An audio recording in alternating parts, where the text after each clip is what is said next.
I used to be somebody who was very, very pessimistic about pretty much everything. Like, if you talk to me, I would say 15 years ago, around the time that I was a teenager, everyone will tell you that I was basically the most negative and pessimistic person alive. Like, this is what my parents would tell me, my brother would tell me, and then they would tell me, "Hey, you gotta be more positive. You gotta be more optimistic." But to me, it always seemed like that was just delusionally hopeful. And I would always feel like being pessimistic was just being realistic about the situation.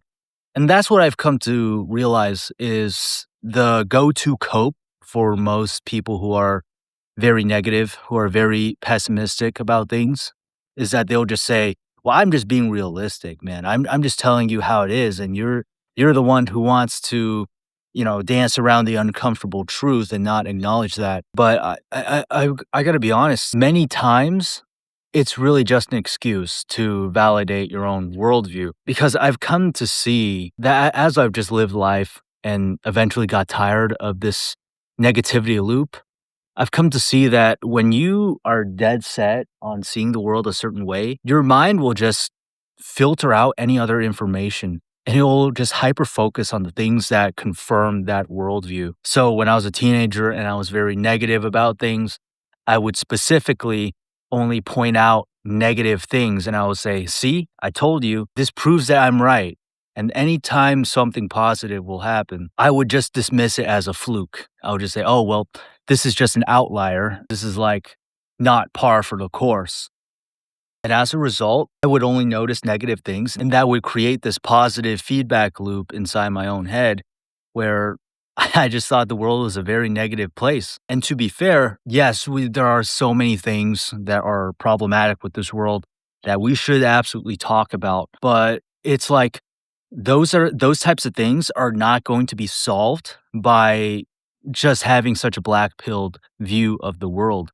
Because if you just have that, then you don't really allow for the solution to emerge. Hold on a second. Look at the way that my dog is sitting right now. You see that? You see that? Look at her. Oreo.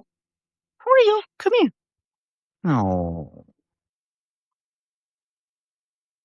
Anyway, like I was saying, if you can't really envision a more positive environment in which these world problems that you supposedly care about are solved, then what's the point of even worrying about them? What's the point of even bringing them up to begin with? Because I absolutely agree. We should not be delusionally hopeful. We should not just say, "Hey, why don't all these warring factions around the world just come together and hold hands and just like have this drum circle where we just hash things out."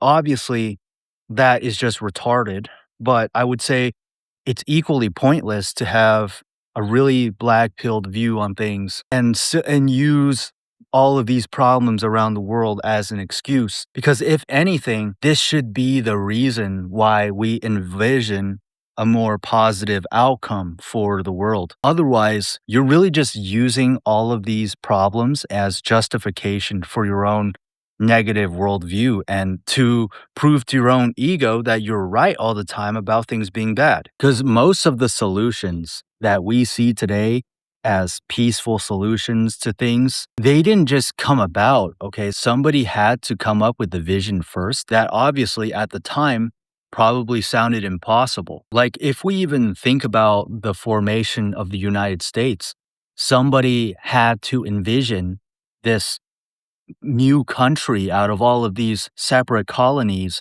coming together. Now, obviously, this wasn't a very smooth process, but still, it would have been very easy for people back then to say, "Hey, you know what? Everything is so cooked with all these taxes and all these new regulations and tyranny and all this type of thing."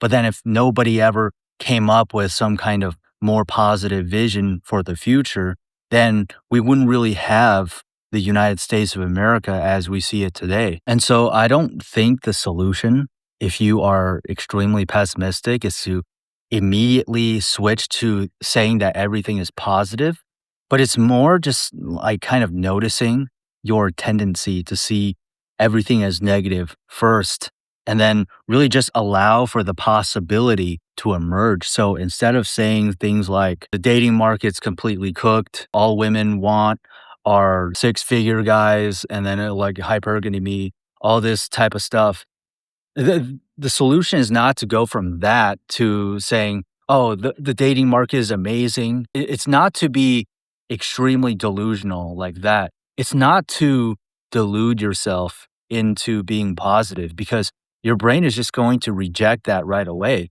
But instead, having this sort of transitionary period where you say, "You know what?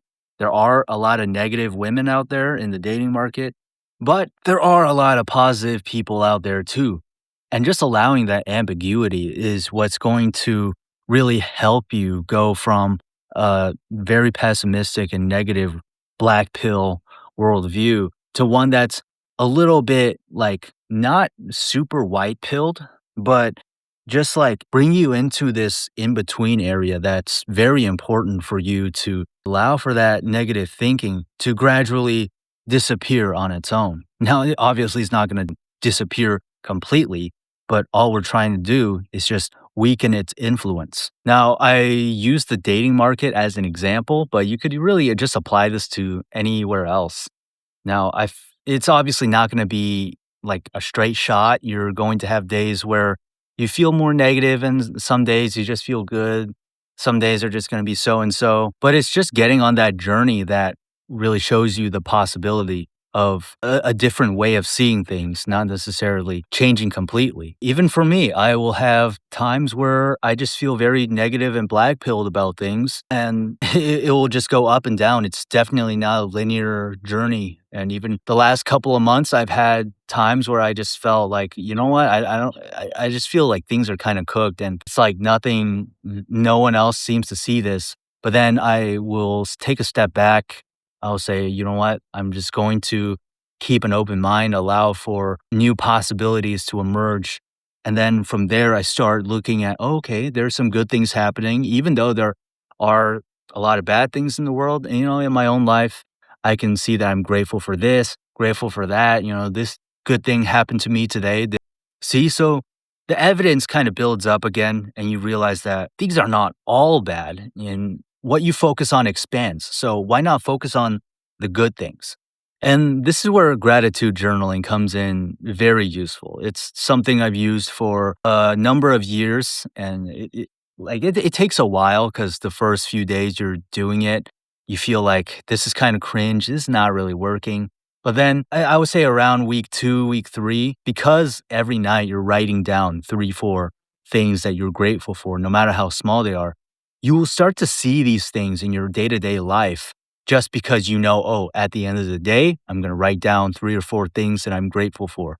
And so throughout the day, you're going to be looking for things that you're grateful for, things, good things that happen to you. And then, yeah, that's really how you get the ball rolling. But anyway, I'm not trying to dismiss anybody's experience if they're just in a very negative state of mind or they just feel very black pilled on the state of the world, the economy, the dating market, whatever, politics. There's also a lot of things to be positive on while also being realistic about the problems that we face. And hopefully that is how we find solutions to them. I've definitely been there. So I know what it's like to be in this pit of despair and not really see any way out of it. And when you're in there, it definitely feels like everything is cooked and there really is no way out. But I promise you, like, just give it time. Just allow yourself, keep an open mind, allow yourself like a good 30 days or so to sort of allow this transition to happen. And then, just see what happens at the end of that. Just remember that where your attention goes, energy flows, and what you focus on will expand. So focus on the good, and I'll see you on the next one.